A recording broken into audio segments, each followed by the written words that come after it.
अतर थोड़ा पीछे रोल। हाँ सचिन थोड़ा पीछे हो, सचिन भाई जीरे थोड़ा सा पीछे संभाजीनगर महापौर समीर भाऊ यांना मी धन्यवाद देतोय. एका दिवाळाचा आणि देशाचा तुम्ही अत्यंत महत्वाचा विषयाला त्याने हात घातला आहे. आजच्या मीटिंग मध्ये येथे या महानगरातून दिले गेले त्याचा संदर्भात पुढच्या महिनाभरात सगळी प्रक्रिया पूर्ण करून त्यांच्यावर कारवाई करण्यासंबंधीचे निर्णय झाला. आतापर्यंत फक्त 200 लोकांची नावं आरोपी म्हणून आलेली आहेत.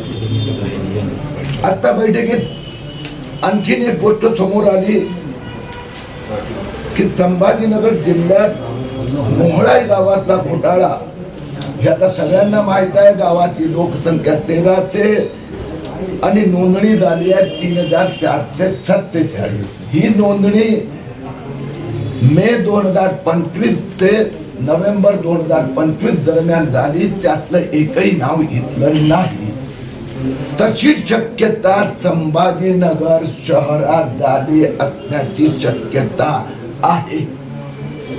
या महापालिकेत 16,000 नावं 2024 आणि 2025 मध्ये जे जुना रेकॉर्ड मध्ये वाढवण्यात आली आहे ती तपासण्याचे निर्देश आज महापौर महोदयांनी दिला आहे. जी प्रक्रिया निवडणुकीचा पूर्वी थांबली होती ती पुढच्या 3 महिन्यात संबंध महाराष्ट्रात पूर्ण केली जाणार. आतापर्यंत 10,000 लोकांना आरोपी बनवण्यात आले आहे. संभाजीनगर महानगरात प्रगती झाली आहे पण सिल्लोड येथे काहीही काम झालेलं नाही. त्या संबंधी पण आज जिल्हाधिकाऱ्यांकडे चर्चा होणार. सिल्लोड मध्ये 1100 बोगस आदेश दिले गेले त्याच्यावर कारवाई होणार. परंतु एक यमनचा देखील या ठिकाणी एक नागरिक आढळला.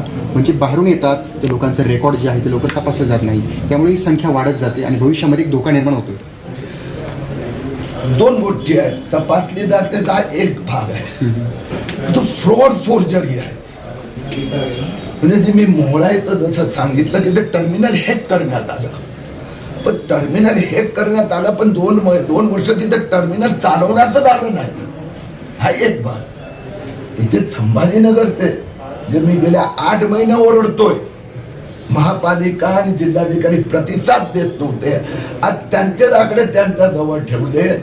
16,000 अशी नावं वाढवण्यात आली आहे गेल्या 2 वर्षात जे तपासली गेलेली नाही.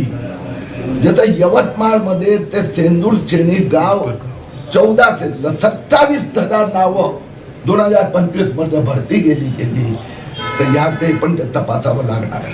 तुम्ही सिल्लोडचा विषय काढला आहे. काल सिल्लोड मध्ये अब्दुल सत्तार एका मंदिरात गेले. त्यानंतर तिथले काही तरुणांनी ते गोमूत्र टाकून स्वच्छ केलं, शुद्ध केलं. त्यांचं म्हणणं असं होतं की ते अपवित्र झालं. माझं म्हणणं आहे दोन्ही विषय वेगळे आहेत. जन्म प्रमाणपत्र घोटाळा हा देशाचा सुरक्षेचा प्रश्न आहे. ज्यांचा इथे जन्म झाला नाही, ज्यांच्याकडे इथे जन्म झाल्याचा काहीही पुरावा नाही, त्यांच्या संबंधात कारवाईची प्रक्रिया सुरू आहे. त्यांनी स्पष्टपणे सांगायचं आहे तर इथे जन्म झालाय तर कागद दाखव. आणि जर नाही कागद मग तो बांगलादेशी आहे की रोहिंग्या आहे त्याची देशाला काही विषय नाही आहे. त्याला परत पाठवणार. तुमचा आक्षेप आहे की जी इथली नाहीये. तर पहिली गोष्ट मी जसं सांगितलं हे महानगराचा जिल्ह्यात सिल्लोड येथे 1100 अशी अपात्र बेकायदेशीरित्या जन्म प्रमाणपत्र दिली गेली आहेत.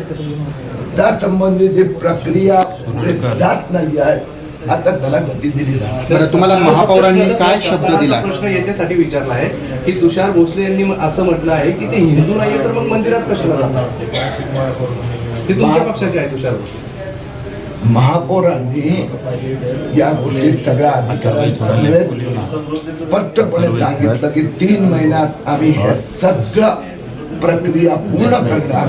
दर महिन्याला ते रिव्ह्यू मिटिंग घेणार आणि त्यांनी सगळ्या अधिकाऱ्यांना सांगितलंय ताबडतोब ते येथे महापौर भारतीय जनता पक्षाचे 3 सिनियर नगरसेवकांची एक टीम बनवणार आहेत जे मॉनिटरिंग करणार. सर असं तर नाही तुमच्याकडे संवैधानिक पद नसल्यामुळे अधिकारी दखल घेत नाही. तत्कालीन राज्यपाल भगतसिंह कोश्यारी यांनी महात्मा फुले शिवाजी महाराजांचा अपमान केला, तेव्हा त्यांचा राजीनामा का घेतला नाही असं विरोधक भाजपाला विचारतात. आणि त्याचं उत्तर अनेक वेळा देऊन झालंय. आता आपण काय विरोधक विचारत असतात तुम्हाला हो त्या चालू ठेवलं पाहिजे. बरं सर, सिल्लोड संदर्भावरून मोठा वाद सिल्लोडचा सुरू विषय काय आहे. आहे? काँग्रेसचे जे प्रदेशाध्यक्ष आहेत त्यांनी किती दिवसांची तुलना शिवाजी महाराजांशी केली, त्याच्यावरून एक वाद सुरू आहे. त्यावर तुमचं मत काय? कोणी निवडून आला म्हणून त्याला भारताची घटना, भारताचं राष्ट्रीयत्व याचा वर टिंगल करण्याचा अधिकार नाही मिळत. ते मालेगाव महापालिका असो की अन्य कुठे असो, जे महापुरुष आहे भारतरत्न डॉक्टर बाबासाहेब आंबेडकरांच्या घटनेला अनुसरून त्यांना वागावं लागणार. काही महापालिकेत निवडून आल्यानंतर म्हणतात हमारे मन में आएंगे तर जन्म प्रमाणपत्र दूंगा. हे चालणार नाही. तुम्ही छत्रपती शिवरायांचा अवमान करणार असेल काँग्रेस अध्यक्ष, सहन केलं जाणार नाही. आणि टिपू सुलतानची प्रतिमा, फोटो मान्य होऊच शकत नाही. ओके.